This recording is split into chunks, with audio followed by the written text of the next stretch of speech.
I'm about to hit you with 3 hidden truths about the US economy that sound fake, but are real. And yeah, they might bend your brain a little. Truth number 1, China does not own America. I know, that line gets clicks. But most US government debt is actually owed to Americans. Think pensions, money market funds, banks, the Federal Reserve, Social Security's trust funds. Foreign countries hold a chunk, sure, but it's a minority. And China? A slice of that minority. The myth says Beijing can call in the debt and crash the US overnight. The reality? Treasuries are contracts with set terms.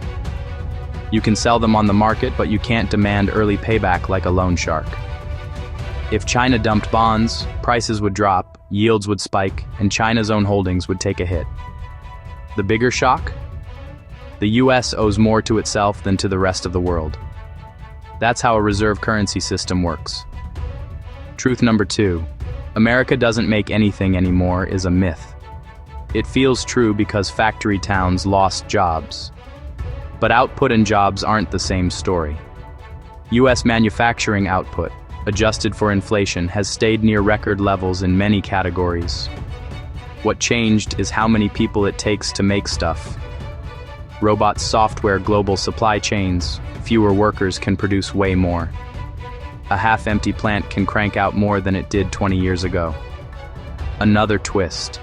Manufacturing's share of GDP looks smaller partly because services got huge. Healthcare, software, finance, logistics. The factory moved up the value chain, not off the map. We do make things, just with more code, more capital, and fewer boots on the floor.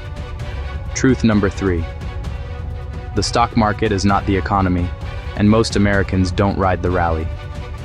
This one stings. Headlines say trillions added to market cap, record highs, confetti. But equity ownership is concentrated. A small slice of households holds the vast majority of stocks, directly through funds.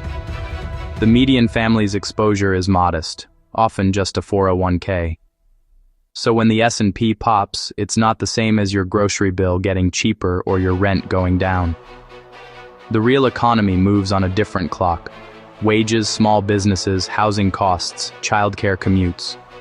Markets can boom while many people feel squeezed. Sounds fake, until you realize both can be true at once.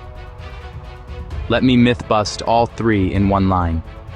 The US isn't mortgaged to China, it still makes a ton of stuff, and a bull market doesn't automatically make you richer.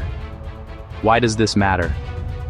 Because policy, headlines, even your money choices get clearer when you separate vibes from facts. If debt is mostly domestic, interest costs cycle back through US investors and institutions. If manufacturing is productive, the question shifts from bring back jobs to train for the jobs that exist. And if markets aren't the economy, we should judge health by paychecks, prices, and opportunity, not just tickers. If this flipped a switch for you, hit pause on the hot takes. Follow the incentives, follow the data, and you'll see the shock, then the reveal. That's where the truth lives.